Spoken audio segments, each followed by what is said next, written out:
Esse período de trabalho da auditoria, ele foi feito de 2005 a 2016. É esse o período onde foi verificado que, em relação às evidências, foi verificado que existiam milhões de reais sendo utilizados da contribuição para o custeio de iluminação pública e benefício nenhum para a sociedade foi entregue durante esse período. A gente anda pelas ruas de Coronel Fabriciano, a gente vê aí que nenhum benefício em relação ao gasto, à utilização da contribuição para o custeio de iluminação pública era entregue efetivamente para a sociedade. Isso nos gerou grande dúvida e, partindo desses indícios, partindo dessas evidências, constatamos que a verba pública da contribuição para o custeio de iluminação pública, ela era utilizada com total desvio de finalidade. Quando você utiliza uma verba pública com desvio de finalidade, você causa um prejuízo ao erário, um prejuízo à população, porque a partir do momento em que aquela verba não é empregada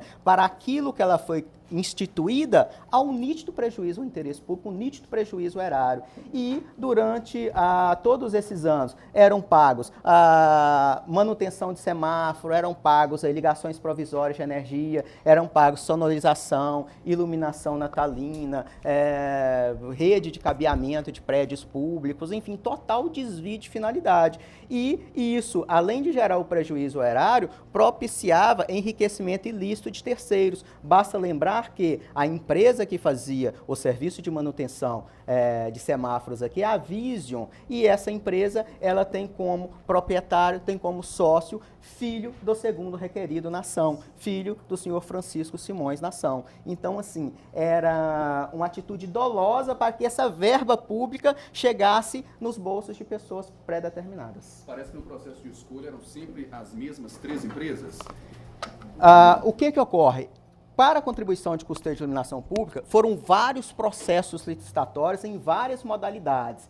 E vai ser um desdobramento penal, uma consequência lógica dessa ação civil pública por ato de improbidade administrativa, que é uma ação civil. A consequência penal lógica dela vai ser a apuração pelas autoridades competentes de uma atitude, no mínimo, suspeita, onde foram 14 cartas convites, que apenas uma empresa sagrou-se vencedora, e eram sempre as mesmas empresas convidadas, e isso é um indício grave de fraude à licitação, né? Então, quando você tem um processo licitatório eivado, quando você tem um processo licitatório fraudado, o interesse público ele é gravemente ferido. Isso fere a moralidade, a probidade e o mínimo de preceito de honestidade para com a administração pública. Quem eram os donos das empresas?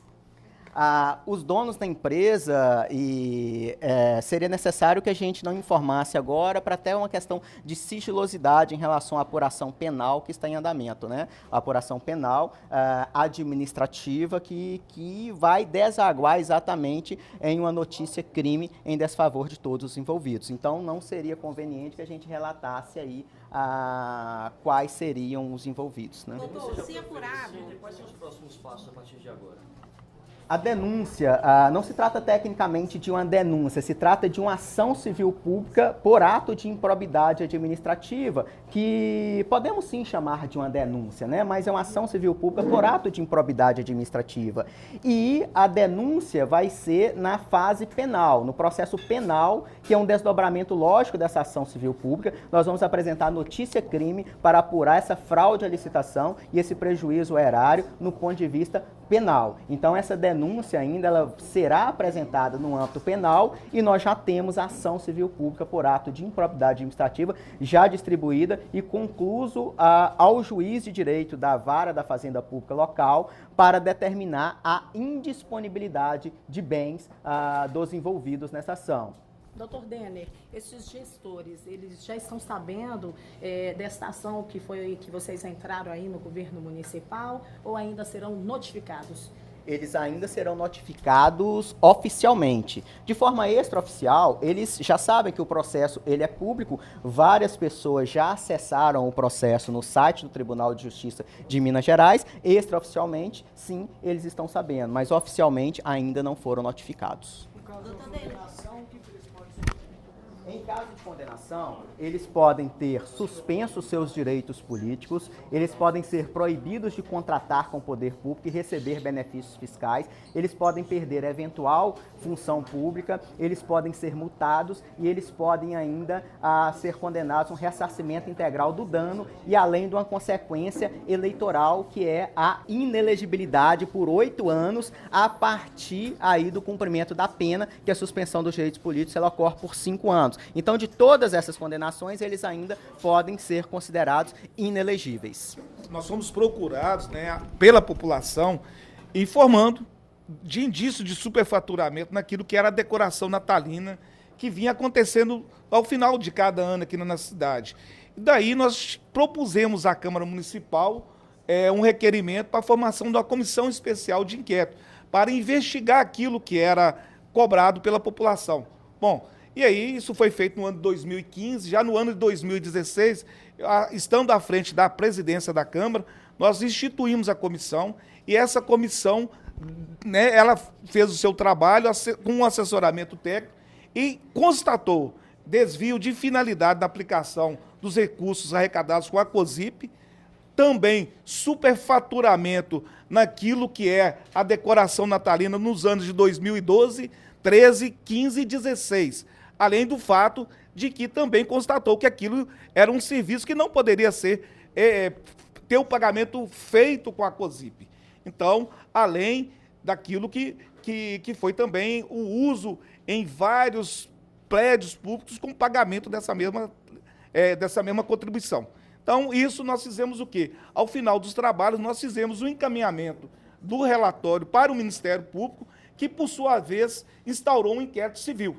Inquérito esse que ainda não chegou ao final, né? Nós queremos aqui até aproveitar a oportunidade para cobrar celeridade do Ministério Público no sentido de finalizar os trabalhos e aí sim encaminhar para a Justiça. Secretário Nelson, este valor é considerável e ele seria suficiente, né, para iluminar boa parte da cidade.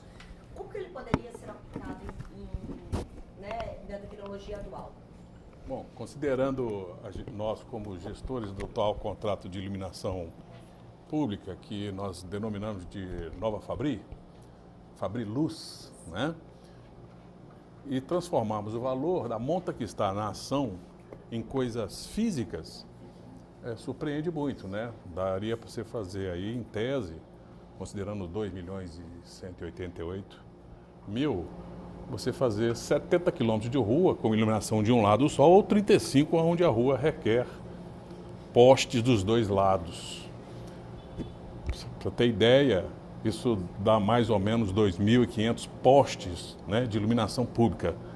A Fabriciano hoje está, vocês têm rodado à noite aqui, nós estamos com 4.000 postes. Nós estamos falando de mais de 2.500 postes com iluminação.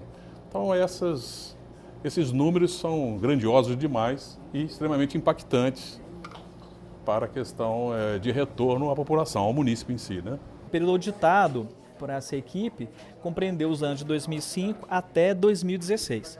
E qual já foi dito pelo nosso procurador, o trabalho resultou num montante de uso indevido de R$ 2.188.000, né? Quase praticamente R$ 2.200.000, utilizados em fins diversos, né, alheios à destinação que a lei prevê.